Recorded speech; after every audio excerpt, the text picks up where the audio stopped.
Hi, good day everyone. So I have decided to record these instructions regarding our class environmental impact assessment. So first, as for your assessment for the for our class last meeting about methods on environmental impact assessment or methods to identify impacts of the projects, I have created a Google form wherein I'm going to send the link in our GC. So it's a 20-item quiz, and I hope you answered it honestly and yun, I hope mataas yung maging score ninyo. Okay? So be honest even if others are not. Anyway, so the most important part of this um video is that your final task. Okay? So, as per the course syllabus, meron nakalagay doon na final exam. But the thing is, I want you to conduct an environmental impact assessment that will gonna be um, serves as your final activity or final output. Now, if I am satisfied with your output and presentation, we will not have a final examination. So, I will discuss later on the deadlines. Okay? So, your activity is a rapid environmental impact assessment of solid waste management system in barangay or campus in Ibahay, Aklan. So, the purpose of this is um, to assess the suitability of a solid waste management site or system, identify environmental and social impacts using a checklist method, evaluate impacts using the ad hoc method, and propose mitigation measures and an environmental management plan, and provide recommendations useful for LGU or campus administration.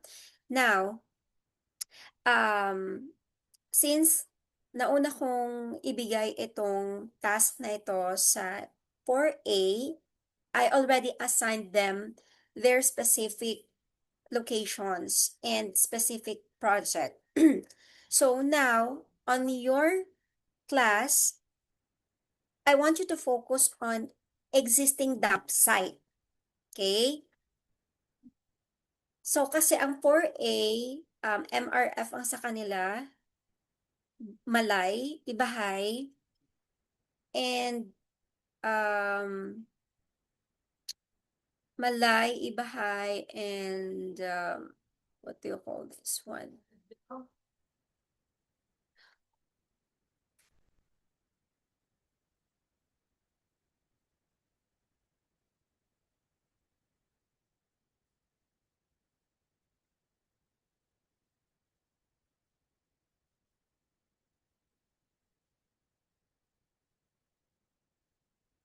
Malay.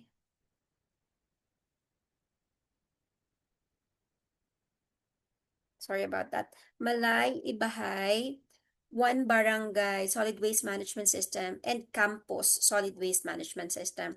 So, sabi ko nga, sa class ninyo, your focus will gonna be an open dump site or a dump site, whether it's a closed, regulated, or open dump site. So, it's not necessarily a sanitary landfill because I know here in Aklan, we only have one sanitary landfill, and that is in Malay. Dito ongoing pa, and no, not necessarily ongoing. May MRF, and uh, parang ano pa lang yung proposal, ginagawa pa lang yung proposal for a sanitary landfill. So most likely, open dump site ang nangyayari, no? So yung let's see if ang mga barangay ay meron silang open dump site or dump site. Okay? So you can select uh, any barangay and assess their solid waste management system. Okay? So, wag na sa Malay, wag na sa I mean, sa Katiklan, wag na sa poblasyon, Tulang, at sa ASU, of course. So ngayon, you have the um, option no kung anong barangay yung mapipili ninyo. Pero I hope na pwede sa Pandan kasi meron naman sa inyo mga taga Pandan. Okay? So, ito yung template no na gagamitin ninyo. So, meron ako dito mga note na no. This is just a template. You need to submit your report like an actual EIA report, no? With the title page, just like yung mga nauna ninyong uh, format no ng mga narrative reports or mga research paper report ninyo na may title page. This is in partial fulfillment of the core subject environmental impact assessment, something like that. The name of the group and submitted by my name. Okay, and then it should have a here is the here here are the information that should be included in your report. So be specific as possible to your assessment and observation. No, deadline of submission nito is April 22. Now, your final exam is um, third week no, of April. So, 20 to 24. Ngayon, ang deadline of submission ng paper ninyo is sa 22 and tentative date of presentation will be on the 24th. Now, kung hindi kayo nakasubmit ng 22, automatic sa 24, magbibigay ako ng examination. Okay? So, if you don't know what to do, communication is the key. Okay? Just let me know kung meron kayong mga confusions.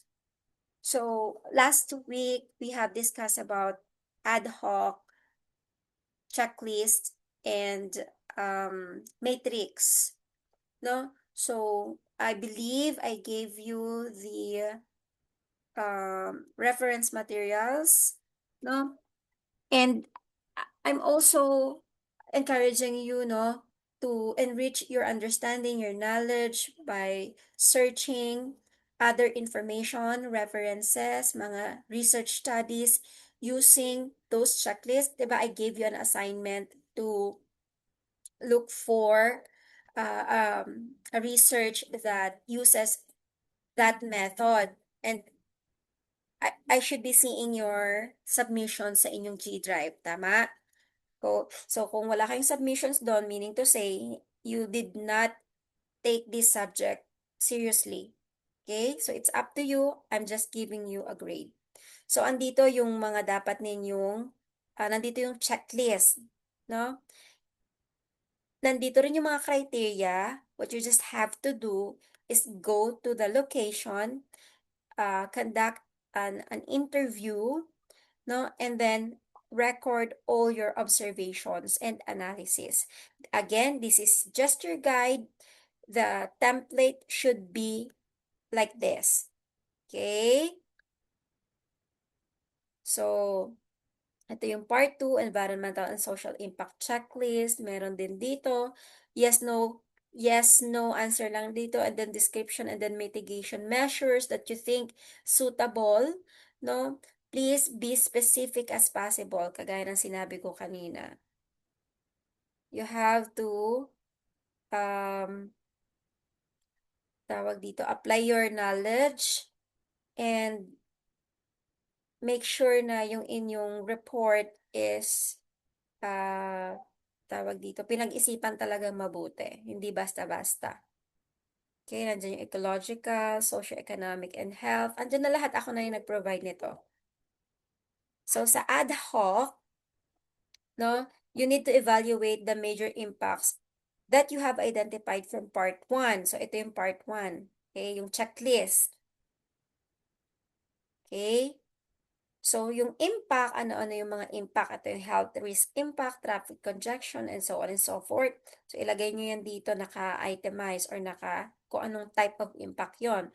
Then, sa type of impact, if it's ito meron naman ditong legend, no? Yung peace, meaning to say positive and negative. Sa duration niya, if it's short term or long term. And then sa severity niya, if it's low, moderate, or high. And then you need to have your suggested mitigation. Here in a operational and post-closure check, if hindi pa siya closed, no, you can just disregard sa post-closure check and just focus on the operational.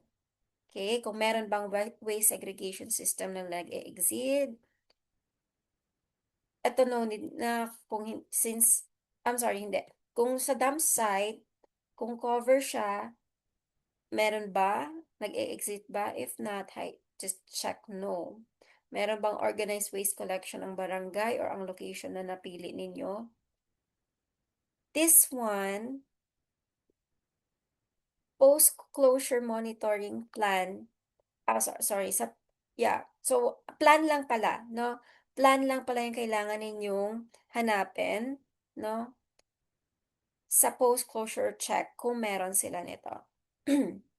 Then sa regulatory compliance, very important.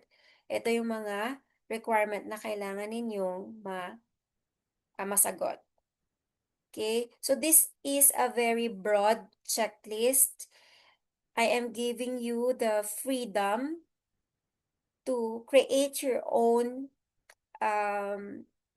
survey or questionnaires that you think would help you get all the information that you need, no?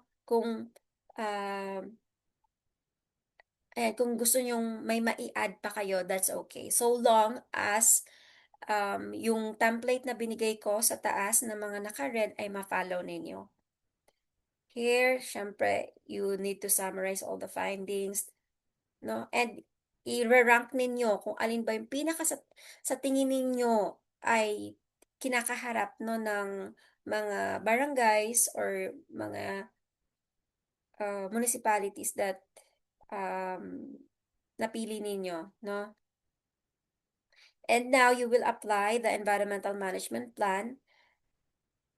Again, you need to submit to me your Riveria project na na analysis, yung environmental management plan and yung additional information na pinapadagdag ko.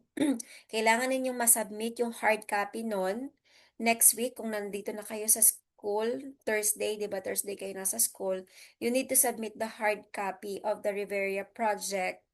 You need to submit the hard copy in reference to the Riveria project. So, individual yon. Kung grupo kayo, dapat, um, kung grupo kayo na ginawa ninyo, you have to have your copy in your folder. Kasi, um, yung pinapagawa ko sa inyo na environmental management plan, plus yung mga references na gumamit ng different methods na yon, kung meron man, you need to put in that one folder. Okay, naka-fasten or naka-staple. Huwag nyo akong papasahan ng naka-folder tapos yung papel gulo-gulo. Hindi maayos, hindi naka-fasten. Okay, ibabalik ko sa inyo kapag ganon.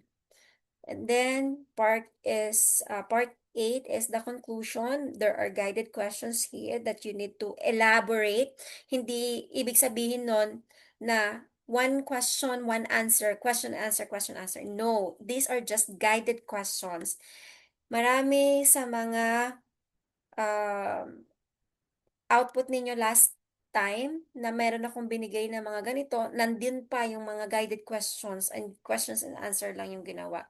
Hindi ganon. Okay? You are making a report.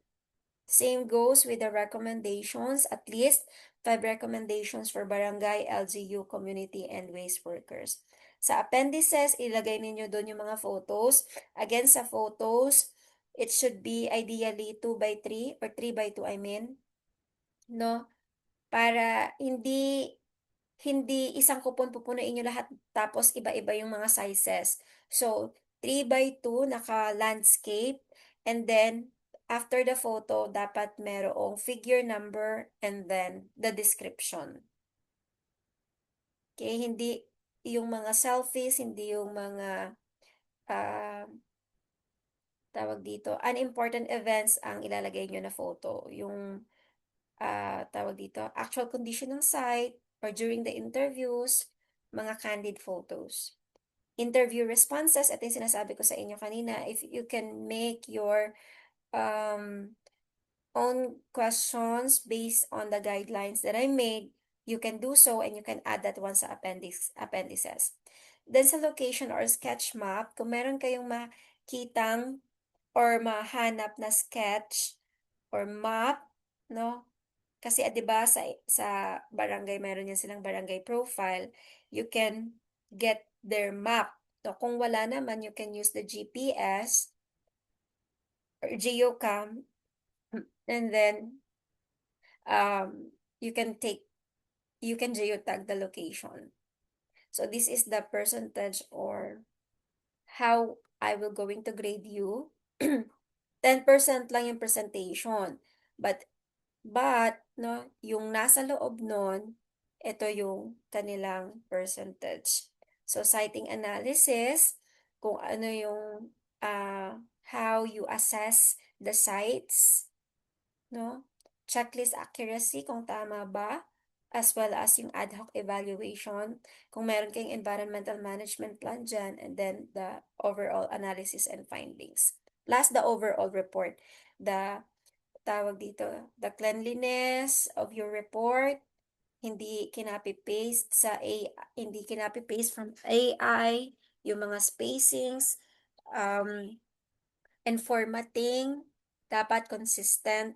Alam nyo na yan kasi I know that you created, you had your research presentation last time, so um, make this report a formal report. Okay? So, I already assigned your group, no? So, please take a screenshot. Hindi ko na isi-send ito. So, let me just EIA class final task. So, wala na dapat magtatanong sa akin kung kaninong grupo or anong grupo sila.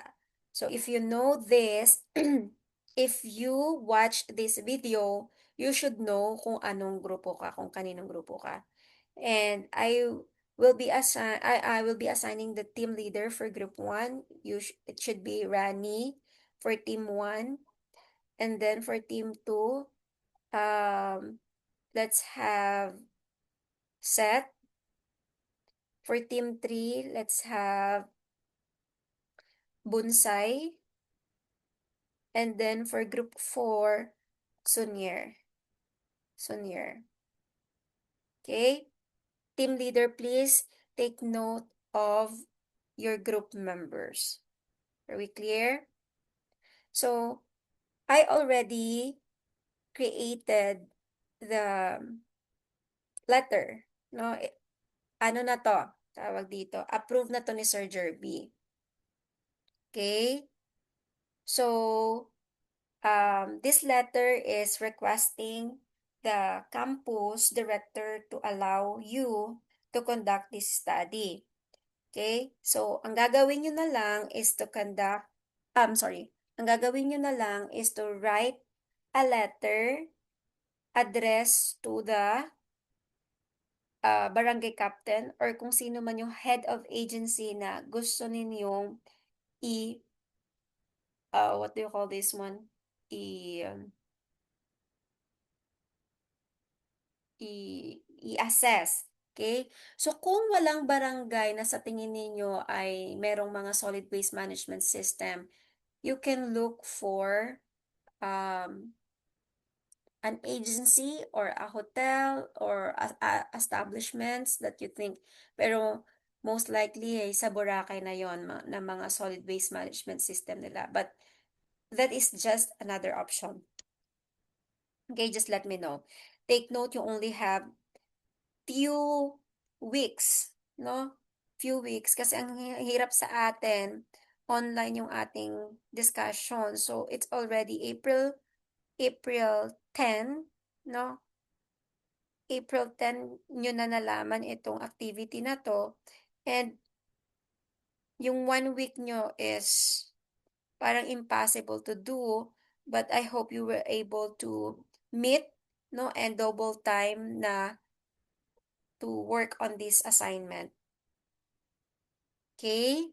So, again, ito na yung ating letter. Ang gagawin nyo na lang, you have to make your own letter addressed to the head of agency or head of the barangay. Please use this formatting.